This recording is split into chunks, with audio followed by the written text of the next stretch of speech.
नमस्कार किसान साथियों, मैं नितेश कुशवाहा आजमगढ़ से स्वागत करता हूं अपने YouTube channel farmer the journalist पर। तो जी हाँ किसान साथियों, मैं आपके लिए लाया हूं एक ऐसी जानकारी जो कि कर देगी आपको माला माल। तो जी हाँ, हम बात करते हैं लो टनल के बारे में। तो क्या है लो टनल और कैसे ये वर्क करता है, इसकी पूरी जानकारी हम आपको देंगे और कैसे लो कास्ट में बनेगा। जैसे कि आपको बहुत वीडियो में दिखाया गया होगा कि इसकी कॉस्ट बहुत ज़्यादा होती है, लेकिन हम इसकी कॉस्ट जीरो कास्ट होगी जिसको फार्मर अपने घर पे ही बना सकता है। तो लो टनल जो लो कास्ट की बात करते हैं तो इसमें कौन कौन सा मटेरियल यूज करते हैं। तो ये दो टाइप से बनता है। पहला तो इसमें जो क्लेडिंग मटेरियल होता है वो हम लकड़ी का बनाते हैं या लोहे का। जैसा कि आप वीडियो में देख सकते हैं कि ये लोहे का बना हुआ है। तो इसमें जो इसकी हाइट होती है वो हम 1 मीटर रखते हैं और इसको अर्धचंद्राकार शेप में दे देते हैं। जैसा कि आप देख सकते हैं अर्धचंद्राकार शेप है और इसमें ये तीन या चार बीच में वो दे देते हैं जिससे कि इसको सपोर्ट मिलता रहे। और बीच में ये लकड़ी का लगा देते हैं या लोहे का। ये लोहे का है तो इसमें लोहे की डंडी लगा देते हैं जिससे कि जो हमारी पॉलीथीन हो वो ढकी रहे। और अगर किसान भाई लकड़ी का बनाना चाहते हैं तो बांस की लकड़ी होती है वो ईजिली से ही मुड़ जाती है, बहुत ही आसानी से उसको मोड़ सकते हैं।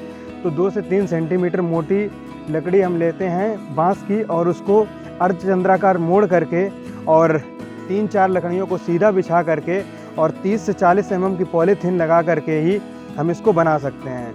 तो इस प्रकार अगर किसान अपने घर में ही चाहे तो बिना एक भी रुपए लगाए उसको बना सकता है। तो ये रहा इसके बनाने की टेक्निक। अब बात करते हैं कि ये इसमें जो प्रो ट्रे होते हैं उसको किस प्रकार से रखते हैं। जो प्रो ट्रे देख सकते हैं आप, इस प्रकार की प्रो ट्रे होती हैं और इसमें हम जो मीडिया रखते हैं इसमें कोकोपीट लेते हैं, FYM लेते हैं और इसके बाद सैंड लेते हैं। तो हम सैंड क्यों लेते हैं, क्योंकि जब इसमें हम पानी डालते हैं तो पानी का एब्जॉर्बेशन के लिए इसमें जैसे पानी डाला तो उसको एब्जॉर्ब कर लेता है, इसीलिए हम सैंड का यूज़ करते हैं। इनका रेशियो क्या क्या रखते हैं, तो इसका रेशियो रखते हैं जो कोकोपीट होता है उसका रेशियो 50 और FYM 25% और 25% सैंड।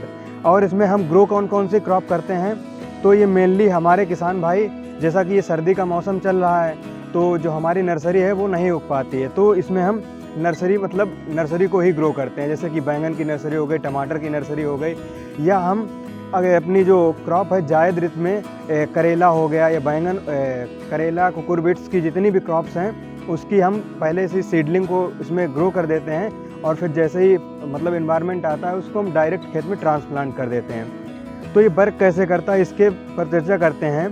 तो जो ये हल्की सी सनलाइट जैसे ही आती है तो ये सनलाइट को एब्जॉर्ब तो कर लेता है लेकिन बाहर नहीं निकालता है, जिससे कि इसके अंदर हीट मेंटेन रहती है और CO2 का कंसंट्रेशन ज़्यादा रहता है। तो जो बाहर का टेम्परेचर होता है उससे इसमें टेम्परेचर 7 से 8 डिग्री टेम्परेचर ज़्यादा रहता है। तो ये इस प्रकार काम करता है, जैसे हमारे जो सर्दी ज़्यादा होती है तो 8 डिग्री टेम्परेचर ज़्यादा रहेगा तो सीड जर्मिनेशन भी हो जाएगा और हमारे किसी भी प्रकार का कोई प्रॉब्लम नहीं होगी सीड जर्मिनेशन में।